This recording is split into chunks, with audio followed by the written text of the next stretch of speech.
Welcome to Art for Recovery, Part 3. Addiction is often the hardest on those around us, those that don't have the addiction, but suffer from it nonetheless. Just constant worry, day and night, That's what an addiction, I think, does to a family, whether it be drugs or alcohol. You're constantly worried about that family member. You're angry with them, but you're also worried and you want to help them and save them.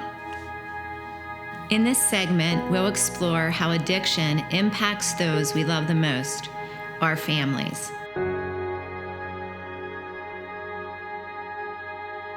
I early on in sobriety had to hear those things, and the first time around was like a knife, When you realize what you're doing, I kind of knew this stuff before I got sober, how much pain I was throwing around.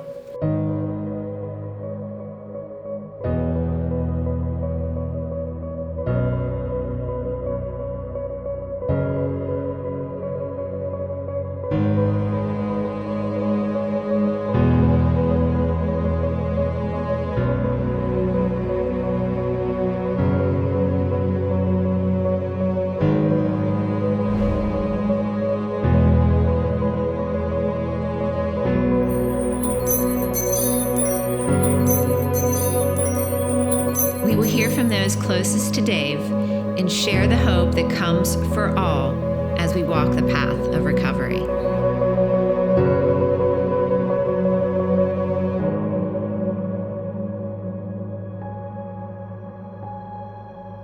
I remember on I think it was my 18th birthday, I was one of the first people to find that he had began drinking again. Anytime you talk to him, it was different because it wasn't your dad that you were talking to. His first love was the alcohol, the drink. I think I worried 24/7 about whether one time he wrecked his Saab and was actually thrown out of it, and it was like, oh, what am I going to have to go through? My whole family, our lives was turned into turmoil. I understood then what I had done. It was around the time my parents divorced, and they kind of told us that was the reason why. Anger was one of the feelings that I felt, but it wasn't even necessarily just directed at my dad. It was just the situation. We thought it was done, I guess. It was such a dark period in his life. We just want that substance. That's how we deal with life. And you'd come to these reality points looking in the mirror and stuff, and you knew what you're doing was wrong. But that addiction cycle is stronger. It was opioids. It was worse than alcohol. The opiate side of my back surgeries opened the door to alcohol. That door was shut. They were horrid. They were worse than alcoholism. I tried to get away from them. I would ask the doctor, how do I get off these? I want off them. A pain management physician, and Dave would say, I want off of these. What can I do? I want off of these. And the man would say, I still think you need them, Dave. The one thing in my life I couldn't conquer, put a goal in front of me, I'll get it. Put alcohol or drugs in front of me, I'll never win. I know his potential. And to be sickened by alcohol and opioids just floored me. I had a lot of hope in him, but it was hard to see that he had hope in himself. There's so many tentacles and pieces to the addiction thing. It's not just that I'm an addict alcoholic. I probably wasn't getting through life very well. It did open me to more possibilities about life because, like I've said, it's you might think that you have your addiction figured out and that you can deal with your issues and that you don't need to drink anymore, but then, things can just bring out parts of you that you didn't think you had anymore. The recovery process, it's a long and difficult road for both the addict and the family. Just kind of realized that this is how things are right now, and the only way to get better is to help the cause. Recovery for me, as a family member, looks like following the 12 steps. You could tell whenever he was actively participating in the 12 steps or whether he wasn't, just in everyday life. It seems trivial, but it really seems like it helps a lot of people. to me, that's the first step of getting better in any situation, much less just addiction. I said, do you realize, Dave, you're encouraging me to do this, and they tell me I'm not to help you at all. That is what they do encourage. No enabling. I was an enabler. You have to embrace that addict, but yet not enable, and it's possible to do both.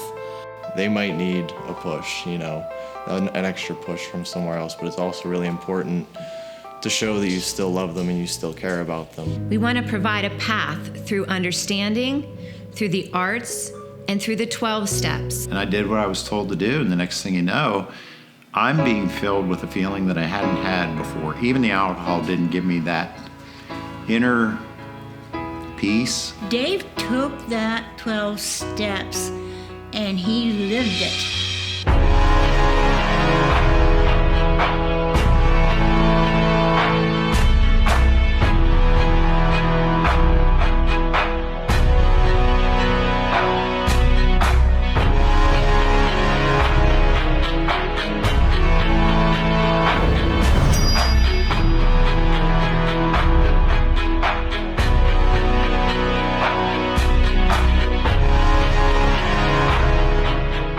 I see a lot of differences in my brother since he's become sober. He loves his boys greatly, puts his kids first a lot. I see him wanting to reach out and help other people.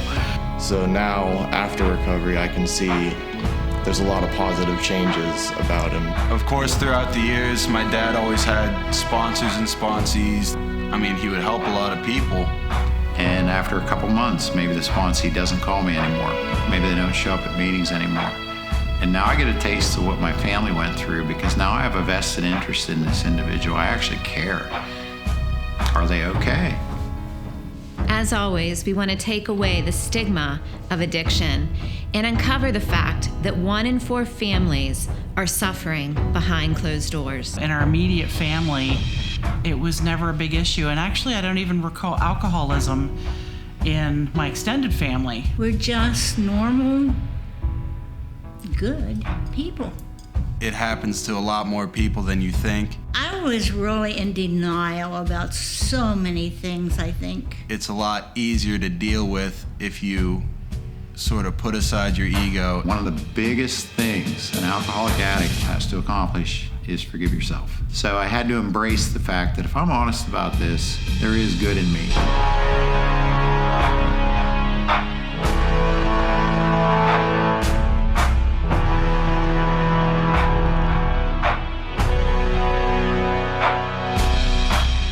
I think that art can help anyone through a tough time in their life, and you can tell how passionate he is about it. And so I think it really helped him in that sense, that it's what he loves doing, and it's what he gets to do every day. So, And that's what my family, the pain of hearing what you put them through is one thing, but they also believed in me. I think Dave's art has given him other avenues to explore. A creative mind is one that it's happier. It's a sober way to escape reality for a little bit.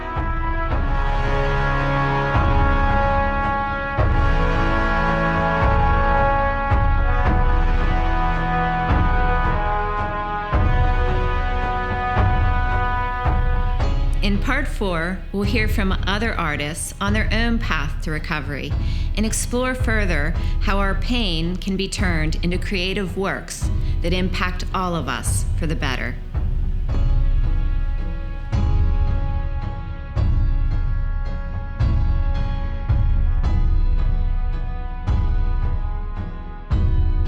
Recovery's real. If you pick a guy that you'll say will never get sober, that's me. Advice to families: don't give up hope.